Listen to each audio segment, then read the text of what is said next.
ተአምረኛው አእምሮ በህይወት ተአምር ሊሰራ ያንተን ትእዛዝ በተጠንቀቅ በመጠበቅ ላይ ነው። የሚጠብቀው ያንተን ትእዛዝ ብቻ ነው። ይህ መጽሐፍ እንዴት ሳይንሳዊ በሆነ መንገድ አእምሮህን እንደምታዘው የሚያስተምር መጽሐፍ ነው። ሐኪሞች ለታካሚዎቻቸው የሚሰጡት የውሸት መድኃኒት ወይም ፕላሴቦ ይባላል። ሰዎች ከካንሰር ተፈውሰዋል፣ ከሞት ወደ ህይወት መጥተዋል። ምንም ማድረግ የማይችለውንና የውሸት የሆነውን መድኃኒት እውነተኛና ገዳይ ነው ብለው ራሳቸውን ለማጥፋት ተጠቅመውበት ሞተዋል። የዳኑትም የሞቱትም ስላመኑ እንጂ መድኃኒቱ የውሸት ነው፣ የውሸት። ስለዚህም ከሞት ህይወትን ብትፈልግ ተአምሩ አእምሮ ውስጥ ይገኛል። ከውድቀት ስኬትን ብትመርጥ ተአምረኛው አእምሮ ይችላል። ከ40 ቀን ዕድል ይልቅ በረከትን ብትሻ አእምሮ ተአምር ይሰራል። ከድህነት ሁለንተናዊ ሀብትን ብትፈልግ ተአምረኛው አእምሮ ዋስትናህ ነው። ይህ የሚሆነው ግን የፕላሴቦ ኢፌክት ሲገባ፣ የአእምሮ ኒውሮኖች አሰራርን ስታውቅ፣ ጂኖችህ፣ ሴሎችህ፣ ሰውነትህ ከተአምረኛው አእምሮ ጋር ያላቸውን ሚስጥር ስትረዳ ብቻ ነው። ተአምርን ከውጭ የሚጠብቁ ሰዎች ተአምረኛ አእምሮ እንዳላቸው የማያውቁ ናቸው። ይህ መጽሐፍ የአእምሮአችንን ተአምረኛነት በሳይንሳዊ መንገድ በማወቅ ትክክለኛ ለውጥ ለሚፈልጉ ሁሉ እየተጻፈ ነው። ምዕራፍ 1 የፕላሴቦ ኢፌክት። ያመንከውን ትቀበላለህ። ሐኪሞች ለታካሚዎቻቸው የሚሰጡት የውሸት መድኃኒት ፕላሴቦ ይባላል። አንድ ቀን የራስ ምታት አመመህና ሐኪም ጋር ሄድክ። ሐኪሙ መድኃኒት ብሎ ነጫጭ እንክብሎች ወይም ክኒኖችን ሰጠ። እነዚህንም እንክብሎች ከዋጥክ በኋላ ራስ ምታት ለቀቀ። ነገር ግን ሐኪሙ የሰጠህ እንክብል ምንም አይነት የመድኃኒትነት ባህሪ የሌለውና ከስኳር የተሰራ ነው። ይህ እንዴት ሊሆን ቻለ? እንዴትስ ዳንክ? አሁንም ድረስ በዓለማችን ከሚገኙ የድባቴ ወይም የዲፕሬሽን መድኃኒቶች ውስጥ 80% ፕላሴቦ ወይም የውሸት ክኒን ናቸው። ይህ የፕላሴቦ መድኃኒት ወይም የውሸት ክኒን ሰውን ከድብርት ማዳኑ የሚገርም ነው ልትል ትችላለህ። ግን ድብርትን ብቻ ነው የሚያድነው? ሌላ አካላዊ የሆኑ በሽታዎችንስ ይፈውስ ይሆን? አስማተኞች ትርኢት ሲያሳዩ በእጃቸው ላይ 50 ሳንቲም ይዙና ናው ዩ ሲ ኢት ናው ዩ ዶንት ይላሉ። ይህም አሁን ሳንቲሟን ታያለህ፣ አሁን ደግሞ አታያትም የሚል ፍቺ አለው። ሳንቲሟንም ከዓይን ይሰውሩታል። ይህ የሚያሳየው እምነት እንደሚያድን ሁሉ ይገድላል ማለት ነው። በማሰብ ብቻ የሰውነት አካሎችን እንደፈለግክ መቆጣጠር የምትችልስ ይመስላል? እያንዳንዱ ሴሎችንስ ማዘዝ ትችላለህ? አዎ ትችላለህ። ለዚህም የሚሆኑ በርካታ ሳይንሳዊ ምስክሮች አሉ። እምነት ምን ያህል ኃይል እንዳለው፣ የሰው ልጅ ሴሎችን ሳይቀር እንዴት እንደፈለገ በማዘዝ ታምራዊ ለውጥ እንደሚያመጣ የሚያሳዩ ነገሮችን በቀጣዮቹ ምዕራፍ በጥልቀት ከማየታችን በፊት ለአሁኑ የፕላሴቦ ወጋችን ላይ አንድ ታሪክ እንጨምር። የ26 ዓመቱ የኮሌጅ ተመራቂ ፍሬድ ከሚወዳት ፍቅረኛው ጋር በመለያየቱ ጥልቅ ድባቴ ወይም ድብርት ውስጥ ገባ። ህይወት መረረችው። አዲስና ፍቱን ስለሆነ የድብርት መድኃኒትን ማስታወቂያ ላይ ሰማ። እናም ሊገዛ አሰበ። ከዚህ ቀደም በሐኪም የታዘዘለትን የጸረ ድባቴ መድኃኒት ለ4 ዓመታት ወስዷል። የጎንዮሽ ጉዳቶቹ ሲበዛበት መውሰዱን አቆመ። ይህም ጥልቅ መደንዘዝና መጫጫን ውስጥም ከተውት ነበር። እናም አዲሱን መድኃኒት ምናልባትም የተሻለና ጉዳት አልባ ይሆናል ሲል አሰበ። አዲሱን መድኃኒት ገዝቶ መጠቀም ጀመረ። ከወር በኋላ ለቀድሞ ፍቅረኛው ደወለ። ሁለቱም በስልክ ላይ ጥቂት ከተጨዋወቱ በኋላ ስልኩን ጆሮዋ ላይ ጠረቀመባት። ወዲያውም ከፊት ለፊቱ ያገኘውን አዲሱን የድብርት መድኃኒት በሙሉ አነሳና 29 መድኃኒቶችን ቃማቸው። ብዙም ሳይቆይ ባደረገው ድርጊት ተጸጸተ። እናም ከቤት ወጣና መንገድ ዳር ላይ ለእርዳታ መጮህ ጀመረ። እርዱኝ፣ መሞቴ ነው፣ እርዱኝ። መሬት ላይ ወድቆ መንፈራፈር ጀመረ። ጎረቤቶቹም ጩኸቱን ሰምተው መጡ። አፋፍሰውም ወደ ሆስፒታል ወሰዱት። ወደ ሆስፒታልም እየወሰዱት ትልቅ ስህተት መስራቱን፣ መድኃኒቶቹን አብዝቶ እንደወሰደና መሞት እንደማይፈልግ ጭምር እየጮኸ ይለፈልፍ ነበር። የድንገተኛ ክፍል ውስጥ ሲገባ ፊቱ ቀላልቶና በላብ ተጠምቆ የደም ግፊቱ 70 እና 80 ደርሶ ነበር። ልቡም በደቂቃ 140 ይመታል። ከላይ ተነፍሳል። በተደጋጋሚ መሞት አልፈልግም እያለ ይጮኻል። ዶክተሮች ሲመረምሩትም የደም ግፊቱ ከመቀነሱ የልብ ምቱ ከመጨመሩና እስትንፋሱ ከመቆራረጡ ውጭ ሙሉ ጤነኛ ነው።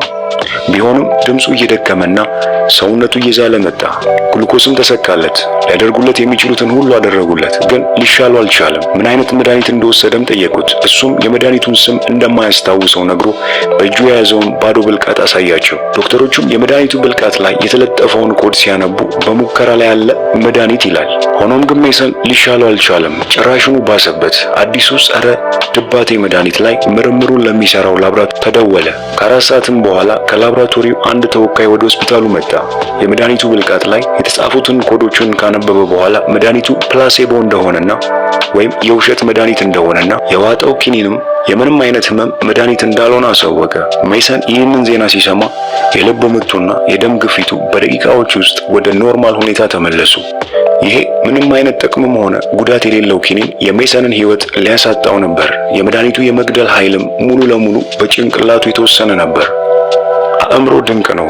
ታመነ በእውነተኛ መድኃኒትና በከረሜላ መካከል ያለውን ልዩነት አያስተውለውም። ሜሰን ሊገድለው የነበረው የራሱ አእምሮ ነው። ከዚህም በፊት ከድባቴ ያላቀቀው የነበረው መድኃኒቱ ሳይሆን የአእምሮ የማመን ኃይል ነው። የፕላሴቦ ተጽዕኖ ብቻውን ተአምር ሰርቶ ለማዳንም ሆነ ለመግደል አይችልም። እዚህ ጋር ስራውን የሰራው እምነት ነው። አእምሯችን ካመነበት ለመፈወስም ለመግደልም ኃይል አለው። ታዲያ የኛ አስተሳሰቦችና እምነቶች ምን አይነት ተጽዕኖ እያሳረፉብን ይሆን? በማሰብ ብቻስ ለውጥን እንዴት ማምጣት ይቻላል? ቀጥሎ ባሉ ምዕራፎች ላይ እነዚህንና ተያያዥ ሐሳቦችን እያነሳን እንጫወታለን። ምዕራፍ 2 ሐሳቦችህ እንዴት የአእምሮና የሰውነትን ሁኔታ ይለውጣሉ። የዓለማችን የምንጊዜም ምርጥ የጎልፍ ተጫዋች ጃክ በኪሱ 3 ሳንቲሞችን ሳይዝ ወደ ጎልፍ መጫወቻ ሜዳ አይገባም ነበር። የጃዝ ሙዚቃ አቀናባሪው ዱክ ምንም አይነት ቢጫ ቀለም ያለው ወይም ቢጫ የነካው ልብስ ለብሶ መድረክ ላይ አይወጣም። የባንድ አባላቱም ቢጫ ቀለም ያለውን ልብስ እንዳይለብሱ ያስገድዳቸዋል። ሰዎች ከነሱ ውጭ ያለ ኃይል ቀጣይ የሚሆነውን እድላቸውን ይተነብያል ብለው ያስባሉ። አጎትህ በእሁድ ቀን ረዥም ጉዞ ማድረግ ይፈራል። አንተም ጥቁር ውሻ ወይም ጥቁር ድመት መንገድህን ካቋረጡት ቀንህ መልካም እንደማይሆን ትተነብያለህ። መስታወትን መስበር 7 የመከራ ዓመታትን ያመጣል ብላ የምታምን አያት ነበረችኝ። በቻይና ባህል መሰረት ቀይና 8 ቁጥር እድል ጠሪዎች ናቸው ተብሎ ይታመናል። ለምዕራባውያን ደግሞ 13 ቁጥር ገደቢስ ቁጥር እንደሆነች ይነገራል። አንዳንዶች ጭራሹኑ በእድልና በገድ አያምኑም። ሳይንስና ምክንያታዊነትን የምታስቀድም ከሆነ ሚልኪዎችህ ህይወት ላይ ተጽዕኖ እንዲያሳድሩ ላትፈቅድላቸው ትችላለህ። ሆኖም በእድል አማኝ ከሆንክ 2 አማራጮች ይኖርሃል። እድለኛ ነኝ ብለህ ህይወትህን ታሳምራለህ፣ ወይም ገደቢስ ነኝ እያልክ እያማረርክ ቀኖችህን ታበላሻለህ።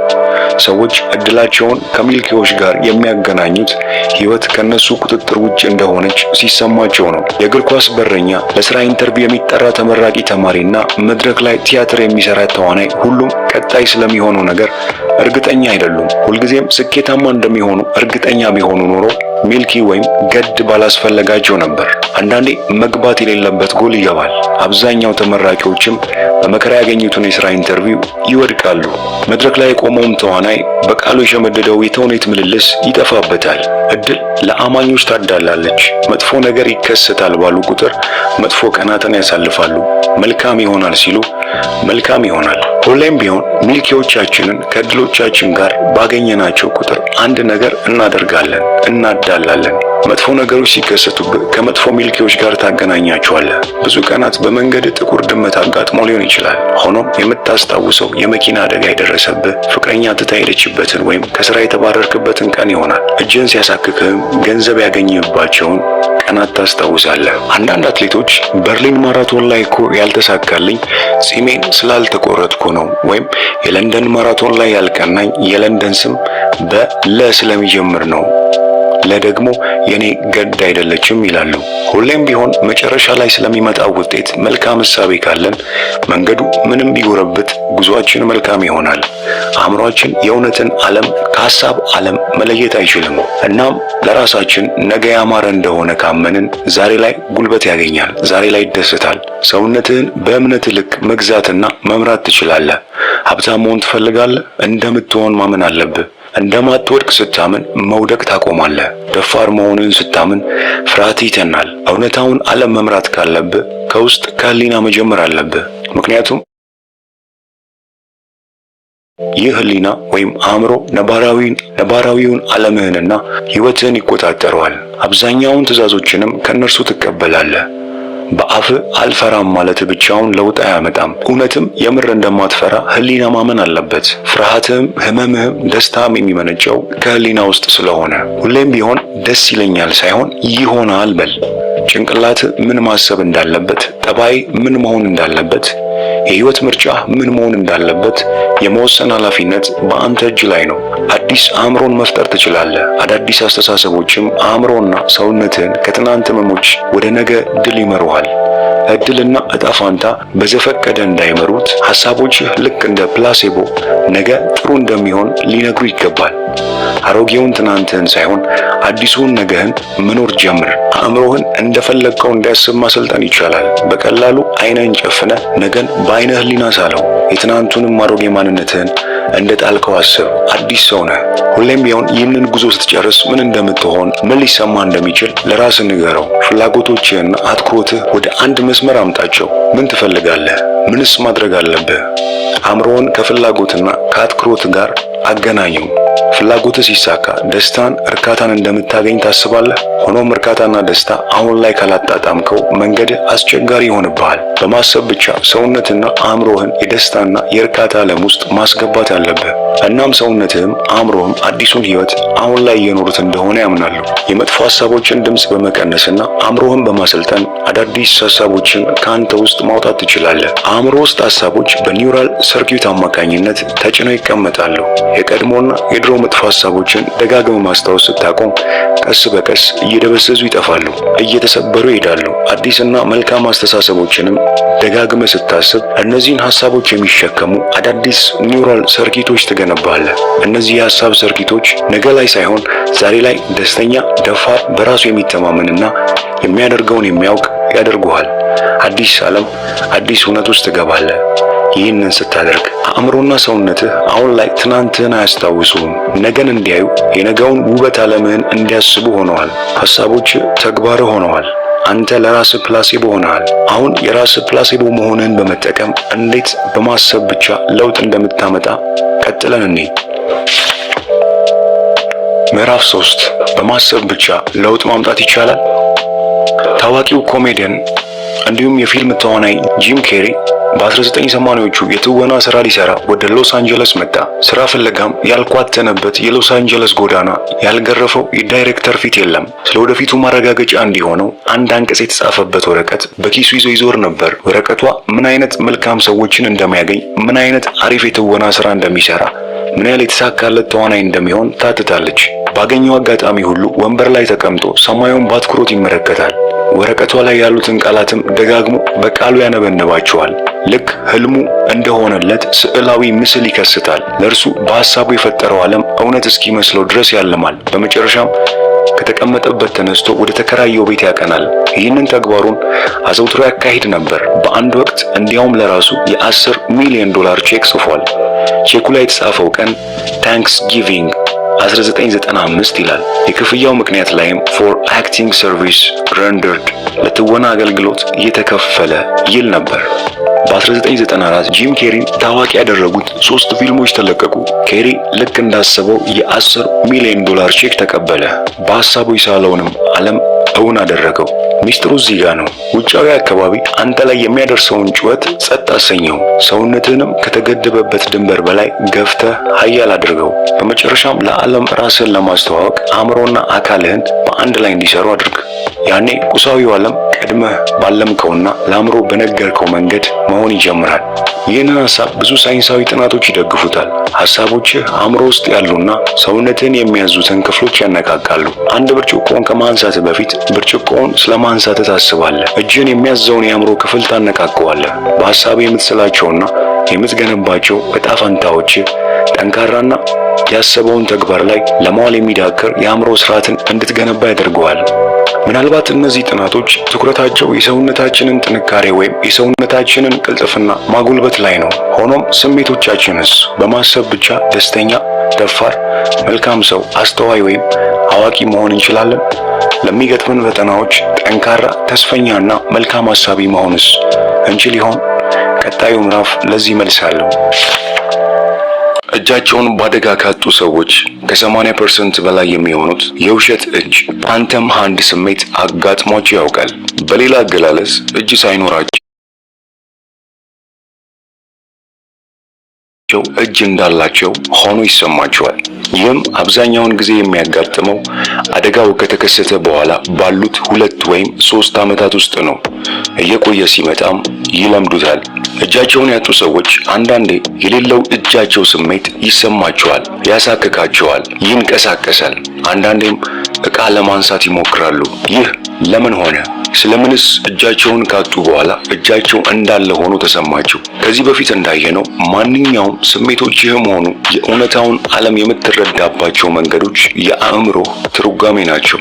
እጃችንን ካጣን በኋላ ህመም፣ ሙቀት፣ ንቄትና ግፊቶች የሚተረጉምልን የአእምሮአችን ክፍል አሁንም ድረስ መረጃ እንደመጣለት አድርጎ ያጭበረብረናል። ብዙውን ጊዜ እጅ ሳይኖር የእጅ የመኖር ስሜት መሰማት የአእምሮ ጭንቀት ይፈጥራል። ይህንንም ችግር ለመቅረፍ የሕክምና ሰዎች አንድ መላ ዘየዱ። ይህም መስታወት በመጠቀም አእምሮ የእውነት እጁ እንዳለ እንዲያስብ ማድረግ ነበር። ብዙ ሰዎች የአካል ጉዳት ሲደርስባቸው ጉዳቱን አምኖ ላለመቀበል ይሞክራሉ። አንዳንዴ አእምሮአችን የደረሰበትን ጉዳት እስኪያምን ድረስ ይክዳል የሚለውን ጥያቄ ሊያስረዳልን የሚችል ታሪክ እንመልከት። ታሪኩ የተወሰደው ፓንተምስ ኢን ዘ ብሬን ከሚለው መጽሐፍ ነው።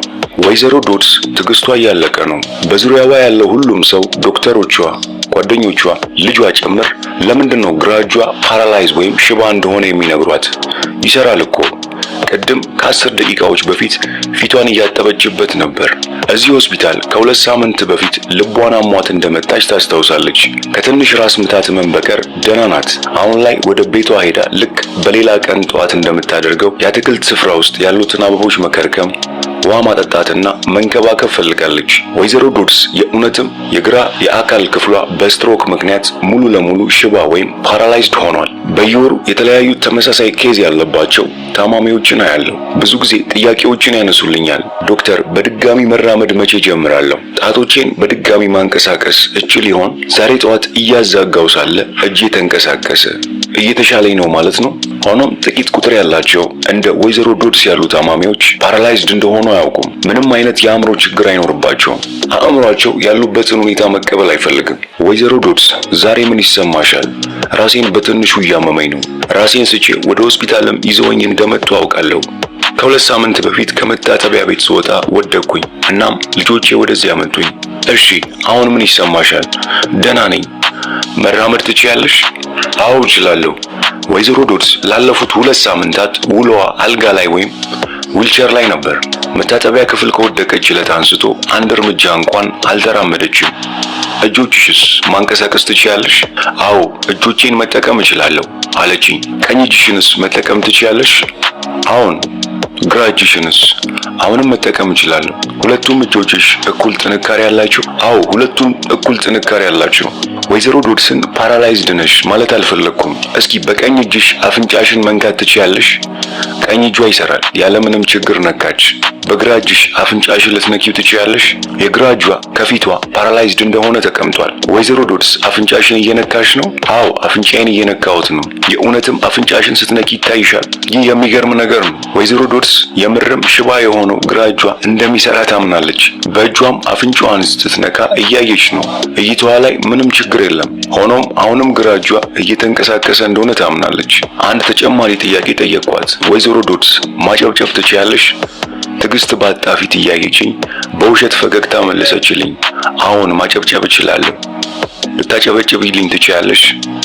ወይዘሮ ዶድስ ወደ እኔ እንዳፈጠጠች ቀኝ እጇን አንስታ በሀሳቧ ከፈጠረችው ግራ እጇ ጋር እያጋጨች ማጨብጨብ ጀመረች። እያጨበጨብሽ ነው? አዎን እያጨበጨብኩ ነው። የጭብጨባውን ድምፅ እየሰማችሁ እንደሆነ ለመጠየቅ አልቻልኩም። አሳዘነችኝ። ምናልባት ከፍልስፍና እንቆቅልሾች ውስጥ አንዱን ትመልስልኝ ነበር። የአንድ እጅ ጭብጨባ ድምፅ ምን አይነት ነው? ይቺ ሴት ለ2 ሳምንታት በዊልቸር ተመላልሳለች። ስለምንስ አካላዊ ሁኔታዋን ካደች? እንዲህ አይነት ሁኔታ ላይ ያሉ ብዙዎች እንደ ወይዘሮ ዶድስ እጃቸው አፍንጫቸውን ሲነካ አይታያቸውም። ሆኖም እንደሚንቀሳቀስ ያምናሉ። በሪቨር ሜድ የበሽተኞች ማገገሚያ ማዕከል ውስጥ ሳለው አንዲት ሙሉ አካሏ ሽባ ወይም ፓራላይዝድ ለሆነች ሴት በድን እጇን አንስቼ በአይኗ ትክክል አደረግኩትና ይህ እጅ የማን ነው አልኳት። በግርምትና ግራ በመጋባት ስሜት እያየችኝ ይህ እጅ እኔ አልጋ ላይ ምን ያደርጋል አለችኝ። እና የማን እጅ ነው? ምንም የስሜት መለዋወጥ ሳታሳይ የወንድሜ እጅ ነው አለችኝ። ሆኖም ወንድሙ አሁን ላይ እዚህ ሆስፒታል ውስጥ የለም። ቴክሳስ ውስጥ ባለ የሆነ ቦታ ላይ ይኖራል። ለምን የወንድምሽ እጅ እንደሆነ አሰብሽ? ምክንያቱም ዶክተር ትልቅ ነው፣ ጸጉርም ወሮታል። እኔ ደግሞ ጸጉራም እጅ የለኝም። አእምሯችን ከተለምዷዊ አኗኗራችን በቀላሉ ለመላቀቅ ይከብደዋል። ልማድ አብሮ ሲቆይ እምነቴ ይሆናል። በግራ እጅ ዕቃ ስታነሳ የሚያውቅ አእምሮ ግራ እጅህን በአደጋ ብታጣም አእምሮ ግን አሁንም እጅ እንዳለ ያምናል። ስለዚህም ያሳክከዋል፣ ያመዋል፣ ዕቃ ለማንሳትም ይሞክራል።